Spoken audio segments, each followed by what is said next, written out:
Awaken your spirit chosen ones. Some truths don't arrive with warning signs. They arrive disguised as jokes. That's the strange thing about life. The moment you say something casually, almost playfully, that's the moment life decides to take you seriously.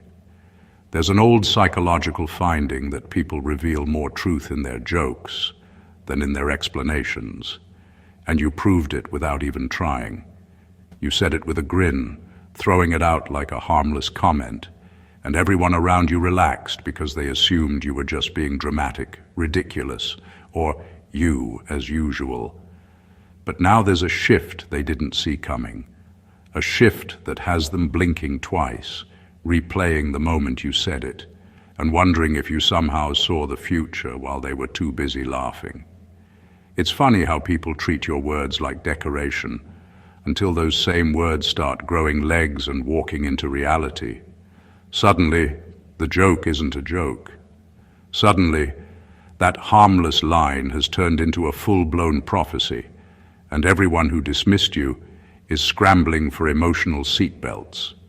It's almost comedic if you think about it.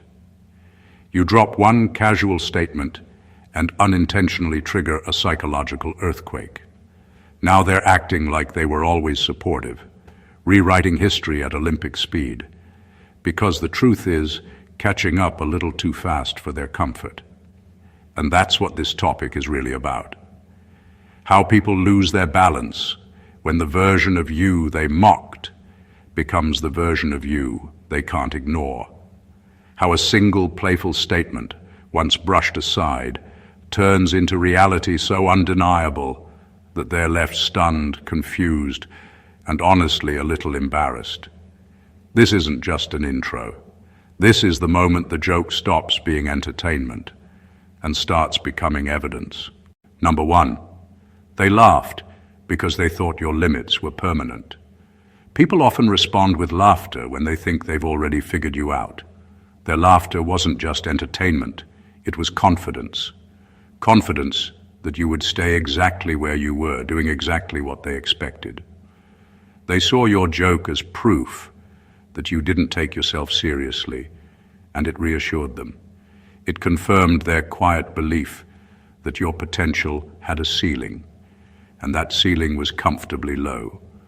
What they didn't realize was that you were in a stage they couldn't understand, a stage where growth was happening quietly, slowly, and without any flashy announcements.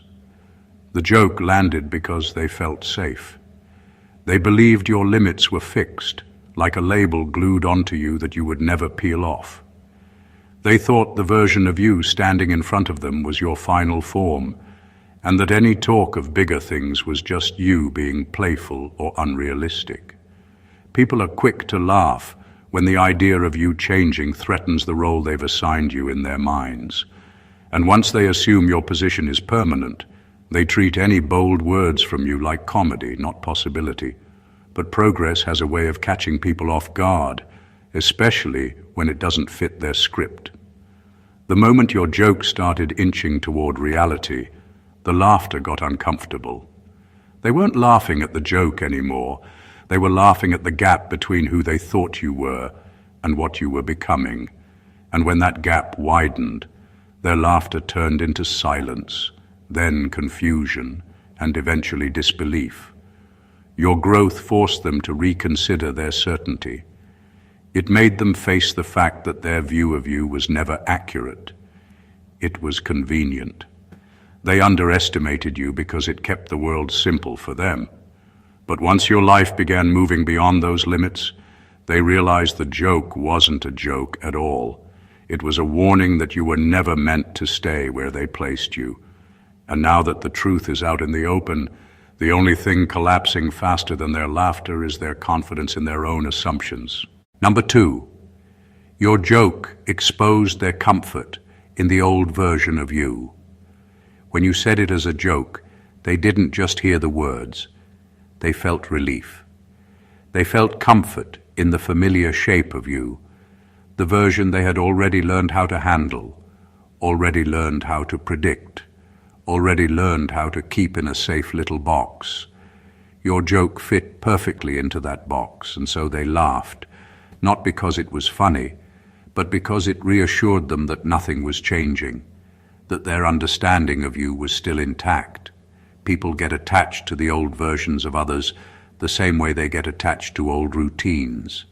It's easy, it's predictable, it requires no adjustment, and it keeps their own sense of control intact.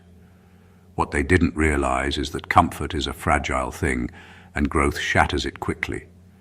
When your joke started turning into truth, when you started moving even a little beyond what they were comfortable with, something in them faltered. Not because they suddenly saw greatness in you, but because they lost their grip on the narrative they'd built around you. They could no longer rely on the old script. This is who you are. This is how far you can go. This is how I relate to you. And losing that script feels like losing ground beneath their feet. Their panic isn't about you stepping into something bigger. It's about their inability to adjust to it.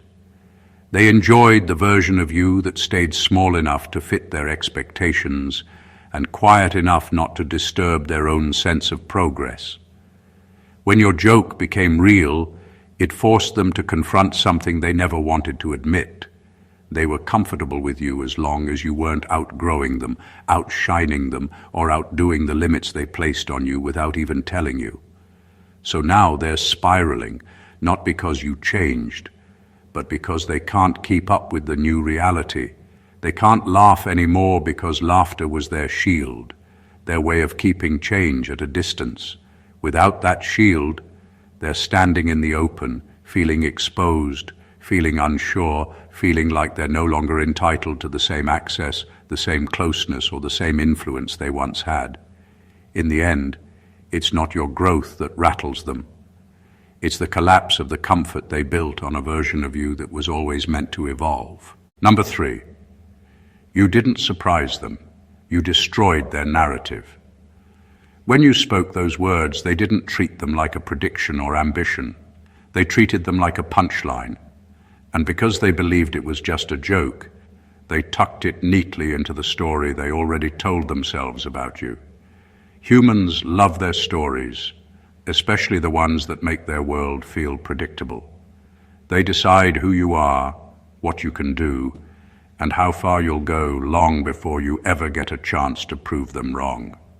So when you started turning that joke into reality, it wasn't shock they felt. It was collapse. The little storyline they built to keep everything simple suddenly fell apart in their hands, and they didn't know how to respond to that kind of chaos. People don't get rattled by success. They get rattled by being wrong. Being wrong is fine when it's about something small, something replaceable.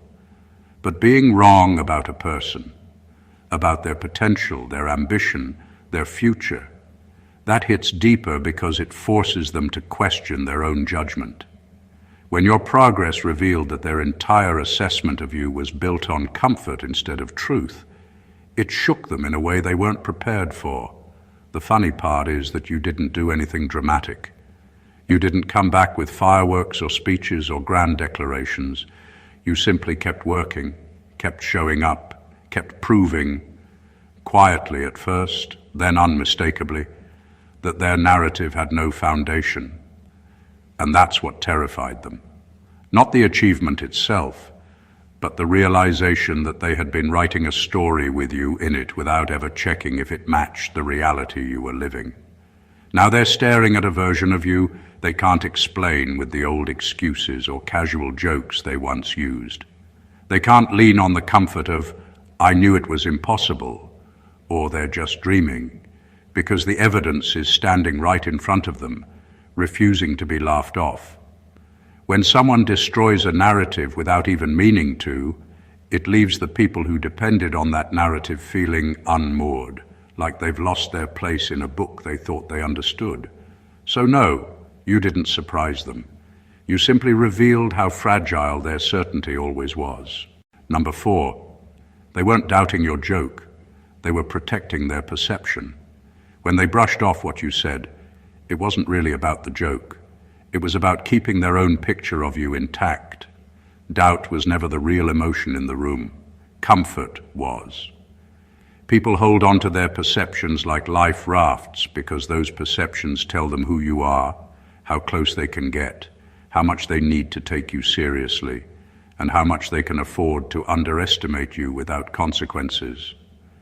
When you spoke those words, they didn't hear ambition or truth. They heard something that threatened the stability of the identity they built around you, and instead of adjusting, they defended it. It's easier to dismiss someone than to rewrite what you thought you knew. It takes effort to admit you might have misjudged someone, and most people avoid that effort like the plague.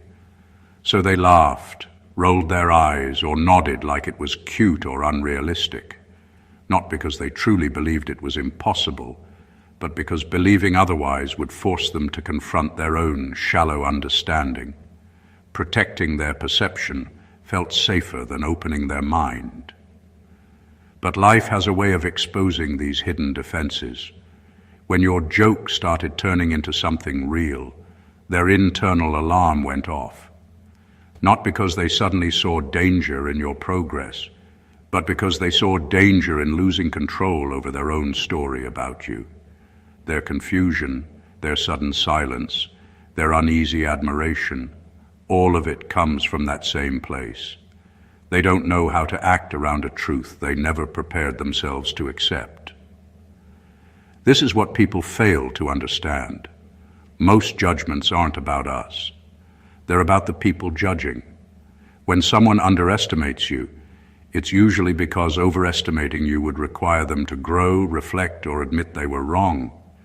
When they double down on their disbelief, they're not protecting logic. They're protecting ego. Now that reality has stepped forward and started waving its hands, they can't hide behind dismissive laughter anymore.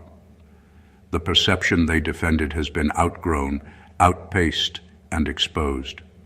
And watching their own narrative crumble feels like losing a part of their identity because it was built on incomplete information they pretended was absolute. So remember this: when someone doubts your words, look deeper. They're not judging what you said. They're fighting to keep their version of you alive. Number 5, their shock is guilt pretending to be confusion. When they stare at you like they can't decide whether to be proud or embarrassed or silent, understand this: it isn't confusion. It's guilt dressed up in a face that hopes you won't call it out. When you first said it as a joke, they didn't take it seriously, and somewhere in the back of their mind they knew they weren't being fair. But fairness is easy to ignore when you believe it has no consequences. You get to dismiss someone when you're certain they won't prove you wrong. Now that you're proving them wrong, that small forgotten guilt wakes up and starts rattling around inside them. They feel it, but they can't name it. So it comes out as stunned silence, awkward praise, sudden distance, or overeager support that feels like it's coming 5 steps too late. They're not bewildered by your progress. They're remembering every moment they didn't believe in you, every time they treated your ambition like a punchline, every soft laugh that came from underestimating you. Guilt does strange things to people. It makes them replay conversations like they're watching old home videos they wish they could edit. It makes them wish they could go back and take their words seriously. It makes them want to rewrite their own history, even though time refuses to grant rewrites. And when they can't fix it, they panic a little, because they're forced to admit something they've spent years avoiding. They misread you, and their misreading might have mattered more than they wanted to admit. You didn't break them with success. You broke them with accuracy. You became exactly what they treated as impossible, and that forces them into a mirror they never intended to look into. They're not upset because you're rising. They're uneasy because their past behavior doesn't line up with the person they like to imagine themselves to be. So when you see that look, that half smile, that wow, I didn't expect this tone, know what you're really hearing. You're hearing a conscience trying to speak without sounding guilty, You're hearing someone wish they had seen you clearly when it would have cost them nothing to do so. In the end, their confusion isn't about you. It's about them realizing too late that they underestimated something they should have respected from the start. Number 6, they're not scared of your progress. They fear your memory. When people get uneasy as you start rising, it's rarely about what you're becoming. It's about what you might remember. Progress is easy to cheer for when it stays abstract. But progress tied to memory? That's when people start feeling exposed, because memory has a way of holding on to things they wish would fade. When you first spoke that joke, they dismissed it casually, like it was nothing more than entertainment. They weren't thinking about consequences, about how those little dismissals add up, about how a pattern of underestimation leaves marks even when it looks harmless on the surface. They assumed you would forget, or forget to care, or forget how their words shaped the space between you. But you don't forget easily, and that's what unnerves them. People can handle being wrong. They can't handle being remembered, because memory turns mistakes into accountability. Memory turns careless words into something they can't pretend never happened. When they see you climbing, improving, proving yourself, they start wondering, does he remember how I treated him? Does she remember the laughter, the doubts, the jokes at their expense? Does this success come with a long shadow I can't outrun? It's a quiet fear, but it's powerful. It's the fear of being seen clearly after years of hiding behind casual disrespect or low expectations. It's the fear that the person they underestimated might one day hold those moments up like evidence, not out of revenge, but out of honesty. And honesty, when it reveals truth, can feel sharper than anger. What they're really realizing is this: progress doesn't erase the past. It throws it into daylight. And when the past becomes visible, it stops being something they can ignore or rewrite. They can't pretend they were always supportive, always kind, always aware. Your memory forces a confrontation they never wanted. So no, it's not your success that scares them. It's the possibility that you remember more than they hoped. It's the possibility that the person who grew is also the person who noticed everything, even when it wasn't spoken aloud. And that kind of awareness can make anyone uneasy, especially those who built their comfort on underestimating you in the first place. Number 7, your evolution exposes their stagnation. There's something painfully honest about watching someone grow when you've been standing still for too long. Your progress isn't just a good thing for you, it becomes a mirror for them, and mirrors have a way of revealing what people would rather pretend isn't there. When you start moving, learning, improving, building something real, it highlights the gap between who you're becoming and who they've allowed themselves to remain. And that gap can sting more than they'll ever admit out loud. People like to pretend they're fine with other people succeeding, but deep down, most of us measure ourselves against the people we know. It's human. When someone in your circle starts rising, it forces a silent comparison. Am I moving too? Or have I been using comfort as a substitute for progress? And if the answer isn't flattering, it hits like cold water on bare skin. This isn't jealousy in the dramatic sense, it's recognition. Recognition that time has been passing, choices have been dodged, and potential has been left sitting unused like forgotten luggage in a corner. When they laughed at your joke, it wasn't just dismissal. It was reassurance that you weren't going anywhere. Your evolution took that reassurance away. It rewrote the rules. It told them without speaking that staying in the same place is no longer invisible, no longer harmless, no longer something you can hide behind jokes and excuses. Growth has that effect. It forces honesty onto people who weren't ready for it. The result is panic dressed up as confusion, or defensiveness, or sudden emotional distance. They can't admit that what really bothers them is not what you're achieving, but what their lack of movement says about them. They feel obligated to save face, to act like they're above it, like they always knew or like it doesn't matter. But inside, they're feeling the weight of the truth they ignored for years. Evolution is possible, and watching it in someone else makes stagnation harder to defend. Your growth isn't attacking them, but it is exposing something they've been terrified to look at. That staying the same is a choice, not a destiny, and it's a choice they haven't been proud of. So when they squirm, when they pull back, when they can't meet your eyes, remember, it's not you they can't handle. It's what your progress reveals about the life they haven't lived yet. Number 8, they supported you when they thought it was fictional. There's a special kind of encouragement people hand out when they believe it costs them nothing. When your goals sounded like fantasy, when your joke felt like harmless dreaming, they could cheer you on without ever having to confront what it meant. It's easy to say, go for it, when you're certain the dream will stay safely out of reach. It's easy to clap when the story can't possibly rewrite their own reality. Fictional ambition doesn't threaten anyone, it entertains them. But the moment ambition stops being fictional, the tone changes. What once felt like a cute little idea suddenly starts demanding seriousness, commitment, sacrifice, and proof. And those are things people can't support casually. Now your dream isn't a story anymore. It's a force. Now your growth isn't something they can cheer from the sidelines with a smile and a laugh. It's something they have to measure against their own choices. When they told you they believed in you, they weren't lying. They just weren't believing in the same version of reality you were building.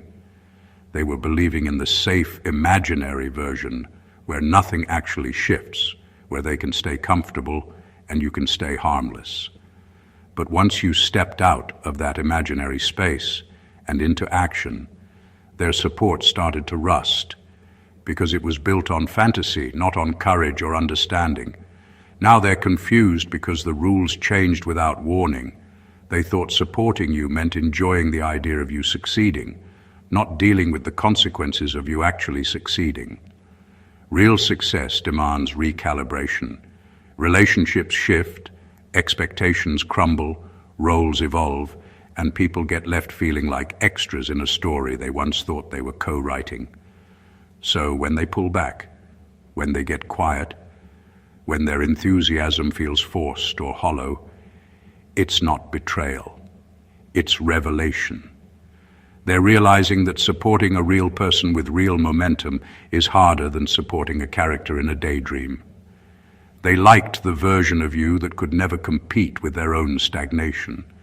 They didn't know how to love the version of you that started becoming undeniable. In the end, their support wasn't about you. It was about the comfort of believing you would stay a possibility instead of becoming a fact. Number 9, your joke was the truth you weren't ready to claim. Sometimes we say things lightly because we're afraid of saying them seriously. A joke can be a mask for a desire we haven't built the courage to admit, a dream we're not ready to own, or a direction we feel deep inside but can't yet stand behind without shaking. When you said it, you weren't playing. You were revealing something raw, something real, something that hadn't been given permission to step into the open, and everyone treated it like harmless theatrics because they couldn't imagine that truth would ever come knocking. But truth has a stubborn way of refusing to stay hidden forever. What starts as a throwaway line begins to echo in your mind, shape your action, pull you toward the future you pretended you were joking about. While everyone laughed, you felt something spark. Not loud, not dramatic, but unmistakable. And once you started acting on it, even in small ways, the joke began losing its punch because it was turning into purpose. People miss this all the time. Ambition often speaks through humor before it speaks through discipline. Humor lets us test the weight of our own dreams without feeling exposed. It lets us say, "What if?" without committing to the answer. But when you finally answered that question with action, it caught everyone off guard because they thought they were witnessing entertainment, not revelation. Now they look at you like you pulled a rabbit out of a hat, when in reality you simply became the person you hinted at long before they ever paid attention. They don't know how to process it because they never saw the sincerity beneath the laughter. They never noticed that the joke wasn't a shield, it was a signpost. And here's the real twist. The moment it became real, it became undeniable, not just to them but to you. Claiming it turned the dream into responsibility, responsibility into progress, and progress into proof. What they thought was fantasy turned out to be your compass all along. So when they stare in disbelief, remember this: they didn't just miss the punchline, they missed the truth hidden underneath it, the one you finally stepped up to own. Number 10, they fear your potential more than your achievement. Achievement is something people can celebrate because it's already done. It's clean, finished, wrapped up nicely like a gift you can clap for and then go back to your own life. But potential is dangerous. Potential is unfinished business. Potential is possibility, and possibility forces people to imagine what you could become long before they can decide how they feel about it. When you first said it as a joke, they weren't afraid because they didn't take it seriously. Potential felt like smoke, pretty, harmless, insubstantial. But the moment you started proving that it wasn't smoke at all, that it was fire building slowly beneath the surface, they felt something shift. Potential moves in directions people can't map ahead of time, and it disrupts the neat hierarchy they built in their minds. Who's ahead? Who's behind? Who's safe to underestimate? Who's predictable? Achievement can't threaten them because it has boundaries. Potential has none. Potential asks questions like, how far can they go? What happens when they surpass me? What happens when I can't define them anymore? And those questions scare people more than they admit because they expose insecurities they've been ignoring for years. Nobody panics when someone reaches a goal. People panic when they realize the goal they reached wasn't even the beginning. Your potential forces them to confront their own unused potential, their own postponed dreams, their own comfort zones dressed up as destiny.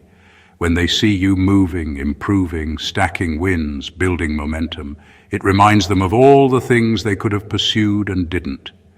That reminder hurts in a place achievement never reaches. So their reactions, the disbelief, the sudden distance, the defensive jokes, the "wow, didn't expect that" comments, all of it isn't about what you've done. It's about what you might do next. It's about the future they can't control and can't predict and can't fit into the old story they told themselves. Potential is a mirror without a frame. It shows people not just who you might become, but who they might have been if they had been brave enough to try. That's why they fear it. Because potential doesn't just change your life. It forces everyone watching to question their own. Number 11. They preferred the version of you that needed their approval. There's a certain comfort people feel when they believe you're still looking to them for validation. It gives them relevance, importance, a sense of influence they can hold on to like a badge. When you're still seeking approval, they get to shape your choices with their comments, their doubts, their encouragement, their little jokes that double as judgments. In that space, you're predictable, manageable, and safely within the orbit they can understand. But once you stop needing that approval, once you start moving because you know where you're going, something in them breaks quietly. Not because they hate your independence, but because your independence removes a role they've been playing without ever earning it. The version of you that needed their nod gave them purpose. The version of you that no longer needs it reminds them they never had that power to begin with. When you said it as a joke, they felt safe because it confirmed their assumptions. You weren't serious, you weren't capable, you weren't a threat to the stability of their influence. But when you started proving that you meant it, that you could walk without their permission, their comfort turned into insecurity. They can't admit it, so it shows up as weird behavior, forced support, sudden coldness, or that subtle resentment people think no one notices. People don't mind you growing. They mind when your growth stops orbiting around them. They preferred you small, not because small is better, but because small is easier to feel superior around. When you step out of that, when you stand on your own without checking back for applause or reassurance, they're left feeling unnecessary, and unnecessary is a feeling humans avoid at all cost. What you did wasn't just succeed. You outgrew a dependency they didn't realize they were leaning on. You became someone who defines their own worth, their own direction, their own standards. And that kind of autonomy exposes a truth they don't want to look at. Their approval was never something you needed, only something they enjoyed giving. So when they act shaken or distant or overly dramatic, remember this: they're not losing you. They're losing the version of themselves that felt important because you hadn't yet discovered your own power. Number 12. Your progress isn't embarrassing them, your irrelevance is. When people get uneasy watching you move forward, it's not because they're ashamed of you or intimidated by your success. It's because they suddenly realize they don't matter to the future you're building. And that discovery hits harder than any public achievement ever could. Humans crave relevance. We want to feel like we have a role in someone's story, even if it's a tiny one. When you're rising in ways they never predicted, they're forced to confront a truth they've been able to avoid for years. Their presence in your journey was optional, not essential. When you were smaller, when you were still figuring things out, they could feel involved. They could give advice, make jokes, critique, encourage, dismiss. All of it created an illusion of importance. They were part of the narrative because you hadn't yet written your own. But progress changes authorship. When you take ownership of your direction, when you stop using their opinions as milestones, when your path turns away from the comfort zone they occupy, they get pushed to the margins without any hostility, without any drama, without you even saying a word. What embarrasses them isn't that you're doing better. It's that they can't pretend their influence still matters. This hits the ego in a way failure never does, because failure lets them stay relevant through sympathy or advice. Success removes those tools. Success forces them to admit that their role was mostly noise, commentary without impact, presence without purpose. And when they feel irrelevant, they panic, because relevance is tied to identity. Without it, they feel like background characters in a story they thought they were co-starring in. So they get defensive, they get distant, they get strangely competitive, or they suddenly rewrite their own history to make it seem like they always believed in you. None of it is about you. All of it is about saving face in a moment where the truth is standing too close to ignore. You don't need them anymore, and they never actually earned a permanent place in your progress. This isn't cruelty. It's reality. When you grow, you don't just leave people behind. You reveal who was walking with you and who was only comfortable standing near you as long as you stayed the same. Number 13. Your growth didn't embarrass them. Your accuracy did.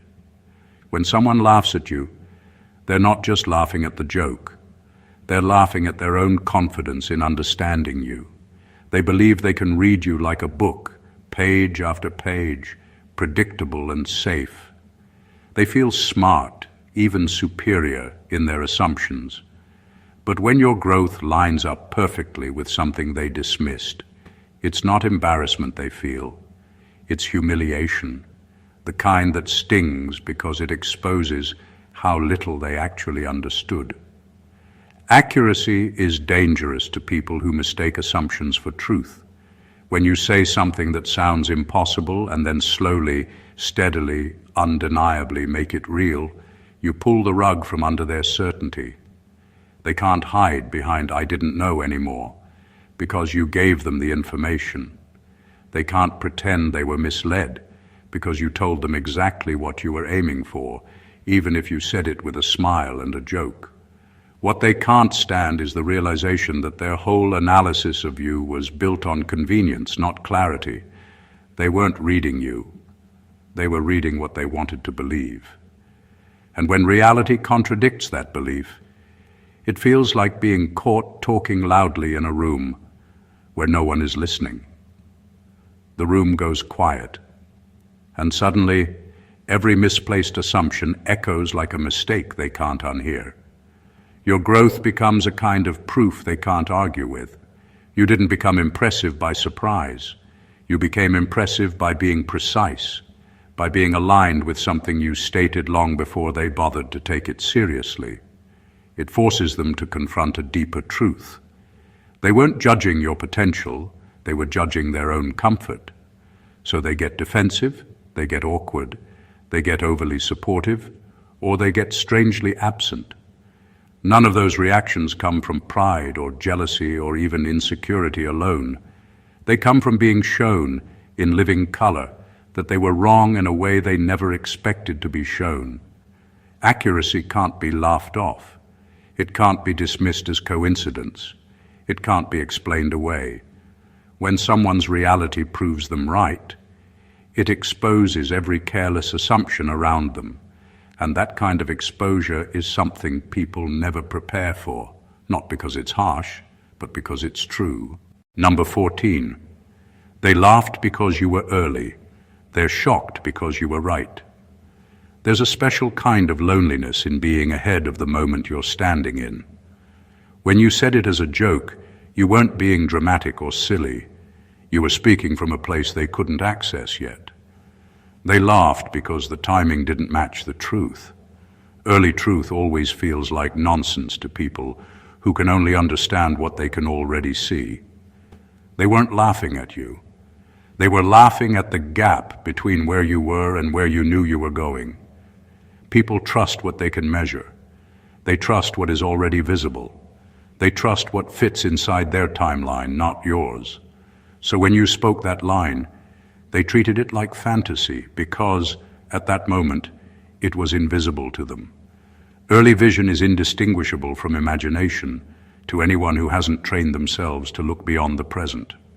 But time has a way of turning invisible things into undeniable things. When your actions started catching up to your words, when the joke started turning into evidence, suddenly the same people who couldn't take you seriously started losing their composure.